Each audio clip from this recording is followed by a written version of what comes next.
अरे वाह! दोस्तों, welcome to your one stop guide for cracking MBBS and BDS admission in Assam for 2025। If you are an aspirant doctor और dentist, ये video आपके लिए है। आज हम बात करेंगे आसाम के मेडिकल एंड डेंटल कॉलेज में एडमिशन के लेटेस्ट रूल के बारे में, जो 2017 के आसाम गज़ेट से लिया गया है और director of medical education DME Assam की गाइडलाइन के हिसाब से एक्यूरेट है। सो ग्रैब ए पेन, नोटबुक और थोड़ी सी कॉफ़ी और फोकस करो। ये इन्फॉर्मेशन चेंज कर सकता है आपके फ्यूचर की डायरेक्शन। तो पहले ये समझते हैं why should you watch this video.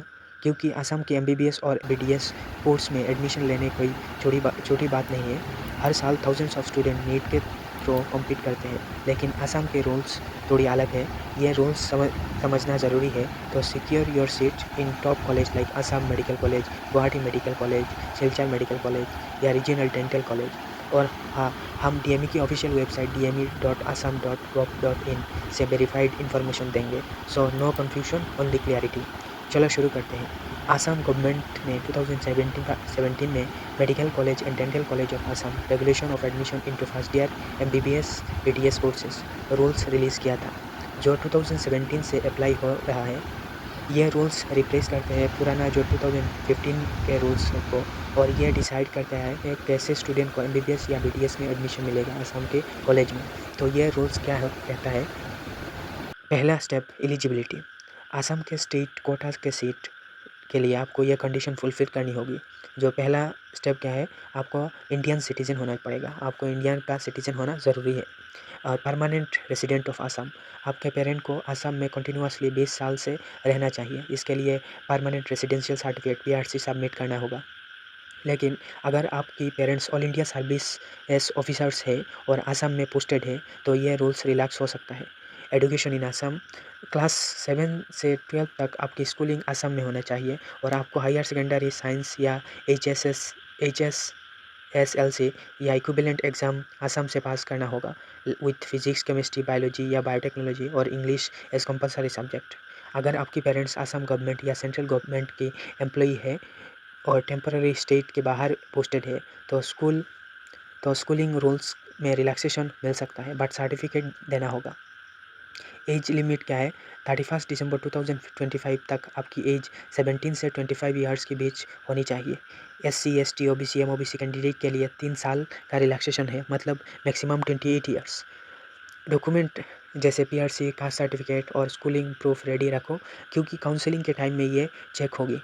अब बात करते हैं नीट और एप्लीकेशन के बारे में। एमबीबीएस बीडीएस एडमिशन के लिए आपको नीट तो क्वालिफाई करना होगा, वो तो सबको पता ही है, लेकिन आसाम के लिए प्रोसेस थोड़ी डिटेल है। नीट के बाद जैसे ही नीट रिज़ल्ट अनाउंस होता है, आपको डीएमई का एक डिक्लेरेशन फॉर्म सबमिट करना होगा, जो डीएमई आसाम gov.in पे मिल जाएगा। क्वालिफिकेशन मार्क सब कुछ बताते हैं, रुको ना थोड़ा। जनरल कैटेगरी के लिए HSS में LC में फिजिक्स, केमिस्ट्री और बायोलॉजी, बायोटेक्नोलॉजी में मिनिमम 60% मार्क्स चाहिए, और SC ST OBC MOBC के लिए 50% मार्क्स काफ़ी है, और ये मार्क्स सेम सीटिंग में होना चाहिए बिना ग्रेस मार्क्स की। स्पेशल केस क्या है, अगर आप आसाम HSS सिलसा साइंस में फर्स्ट या सेकंड रैंक होल्डर हो, तो आपको काउंसलिंग में प्रायोरिटी मिलेगा, प्रोवाइडेड आप नेट क्वालिफाई करते हो। इसलिए HSSLC रिजल्ट के 7 दिन के अंदर DME को प्रूफ सबमिट करना होगा। भाई ये स्टेप मिस मत करना, वरना सीट के चांसेस कम हो सकती है। चलो अभी काउंसलिंग प्रोसेस का सीन समझते हैं। काउंसलिंग के लिए डीएमई एक काउंसलिंग लिस्ट बनाएगा बेस्ड ऑन नीट, मेरिट और स्टेट कोटा एलिजिबिलिटी। ये लिस्ट तो डीएमई के ऑफिशियल वेबसाइट में मिल जाएगा, वरना वीडियो के लिंक में मिल जाएगा। वो तो रिजल्ट मेरिट लिस्ट आ गया है अभी। काउंसलिंग डे आपको पर्सनली सिलेक्शन बोर्ड में सामने अपीयर करना होगा, साथ में एप्लीकेशन फॉर्म, शेड्यूल 1 और सारी original document, NEET admit card, HS का मार्कशीट, पीआरसी, कास्ट सर्टिफिकेट लाना होगा। एक सेट सेल्फ अटेस्टेड फोटोकॉपीज़ भी चाहिए। और काउंसलिंग फ़ीस तो 500 है। ये डीएमई फिक्स्ड अमाउंट कैश में देना होगा। और सीट अलॉटमेंट में सीट मेरिट की बेसिस पे अलॉट होगा, आपको अपना कॉलेज चॉइस देना होगा, और अगर फर्स्ट चॉइस अवेलेबल नहीं हो तो नेक्स्ट प्रेफरेंस दिया जाएगा। और एक बात क्या है, क्योंकि पहले वाला फर्स्ट काउंसलिंग, सेकंड काउंसलिंग या थर्ड काउंसलिंग में ऑनलाइन हो जाता है, बट ये वैकेंसी, एक्स्ट्रा वैकेंसी में ज़्यादातर थर्ड वाला वो ऑफिशियल खानापाड़ा में होता है। और ध्यान से सुनो, अगर रिजर्वेशन कैटेगरी का कैंडिडेट जनरल मेरिट लिस्ट पे सीट लेता है तो उसका रिजर्वेशन सीट एडजस्ट किया जाएगा to maintain reservation percentage. Selection कैसे होता है? सिलेक्शन बोर्ड आपकी डॉक्यूमेंट वेरीफाई करेगा, अगर सब सही है तो आपको सीट अलॉट होगी बेस्ड ऑन मेरिट और प्रेफरेंसेस। लेकिन अगर कोई डॉक्यूमेंट डाउटफुल होगा लाइक पीआरसी या कास्ट सर्टिफिकेट तो वेरिफिकेशन के लिए गवर्नमेंट को भेजा जाएगा। पोस्ट काउंसलिंग जिस final select list DME official जो पब्लिश हो गया, आपको अलॉटेड कॉलेज में स्टिपुलेट टाइम के अंदर एडमिशन लेना होगा, फर्स्ट काउंसलिंग या सेकंड काउंसलिंग या थर्ड काउंसलिंग के बाद। और इस बार तो और रूल्स चेंज कर दिया, जो आप लोग स्टे वैकेंसी में अप्लाई करना होगा वो जो मिल जाएगा वो लेना ही पड़ेगा इसको। मेडिकल फिटनेस वो तो डॉक्यूमेंट चाहिए, कभी कभी असम लगता है और कभी नहीं लगता है, फिर भी साथ में रख लें। और डॉक्यूमेंट डिपॉजिट, एडमिशन के टाइम ओरिजिनल सर्टिफिकेट कॉलेज में डिपॉजिट करना होगा, जो कोर्स कंप्लीट होने के बाद वापस मिलेगा। अगर आप टाइम पे एडमिशन नहीं लेते या 20 दिन तक क्लास मिस करते हो तो बिना वैलिड रीज़न के तो सीट फोरफिट हो जाएगा। अब बात करते हैं रिजर्वेशन की। आसाम की कॉलेज में सीट स्टेट कोटा और 15% ऑल इंडिया कोटा के लिए स्टेट कोटा सीट में रिजर्वेशन होती है। एसटी, एससी, ओबीसी, एमओबीसी के लिए जैसे शेड्यूल 3 में मेंशन है। अगर रिजर्वेशन में एलिजिबल कैंडिडेट नहीं मिलता तो सीट जनरल या ओबीसी, एमओबीसी को ट्रांसफ़र हो सकता है। 15% ऑल इंडिया कोटा सीट्स अगर वैकेंट रहता है तो वो स्टेट कोटा के एलिजिबल कैंडिडेट के लिए खुल जाएगा। सब्सिक्वेंट काउंसलिंग होती है वैकेंट सीट फिल करने के लिए, और ऑलरेडी एडमिटेड स्टूडेंट भी कोर्स कॉलेज चेंज कर सकता है। पेनल्टी और एग्रीमेंट्स, ध्यान दो ये सीरियस है।